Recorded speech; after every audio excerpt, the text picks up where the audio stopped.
بسم الله الرحمن الرحیم. السلام علیکم و رحمت الله و برکاته. الحمد لله وحده و صلاة و سلام علی من لا نبی بعده. با درس دوم از دوره جامعه آموزش زبان عربی نبراس خوش آمدید. در درس گذشته با زبان عربی، اهمیت آن و مسیر آموزشی این دوره آشنا شدیم. امروز نخستین گام عملی یادگیری زبان عربی را برمی‌داریم و با الفبای عربی آشنا می‌شویم. هر زبانی از حروف آغاز می شود و تا زمانی که حروف را به خوبی نشناسیم، خواندن، نوشتن و تلفظ صحیح کلمات دشوار خواهد بود. الفبای عربی چیست؟ الفبای عربی مجموعی از حروفی است که با کنار هم قرار گرفتن آنها کلمات و جمله ها ساخته می شوند. زبان عربی دارای 28 حرف اصلی است. هر یک از این حروف شکل، نام و صدای مخصوص خود را دارد و بعضی علما میگویند که زبان عربی دارای 29 حرف هستند. فرقش است که کسایی که میگن، یعنی از جمله علمایی که میگن 28 حرف هستن، اونا همزه و الف را یک مخرج حساب میکنن، ولی کسایی که 29 حرف میگن اون عده علما همزه و الف را یک مخرج حساب نمیکنن. پس اگر این حروف را به درستی یاد بگیرید، پای یادگیری تمام مباحث بعدی برای شما محکم خواهد شد. حروف الفبای عربی. اکنون حروف را با هم مرور میکنیم. الف، ب، ت، ث، جیم، ح، خ، دل، ذل، را، زی، سین، شین، صاد، ضاد، طا، ظا، عین، غین، ف، قاف، کاف، لام، میم، نون، ها، واو، یا.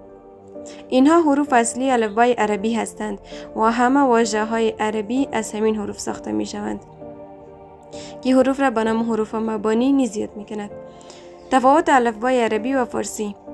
ممکن است تصور کنید چون فارسی با خط عربی می نویسیم، الفبای دو زبان کاملا یکسان است، اما چنین نیست.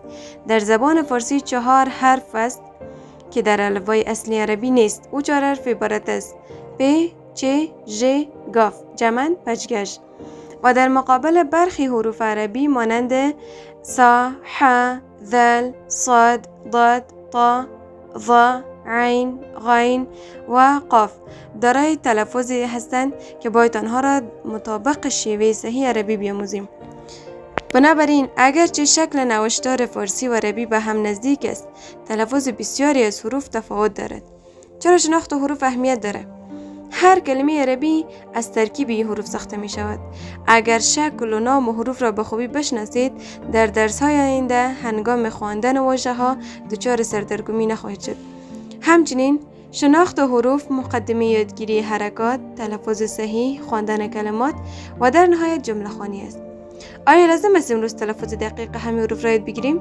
خیر، هدف این درس فقط آشنایی با نام و تعداد حروف است. در درس آینده مخارج حروف را به صورت کامل بررسی می‌کنیم و یاد می‌گیریم هر حرف از کدام بخش دهان یا گلو ادا می‌شود.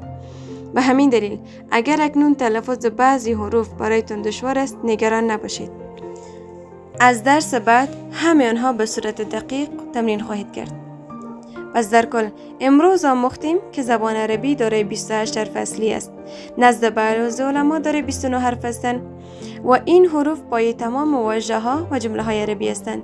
همچنین دانستیم که بعضی حروف عربی با فارسی تفاوت تلفظ دارند و یادگیری صحیح آنها برای خواندن درست زبان عربی ضروری است.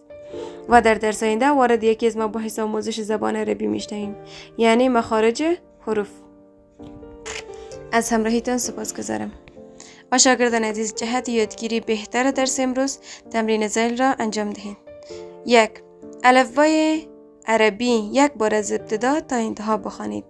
2. 4 حرفی که در فارسی وجود دارد اما در عربی نیست بنویسید. و 3. تعداد حروف الفبای عربی چند است؟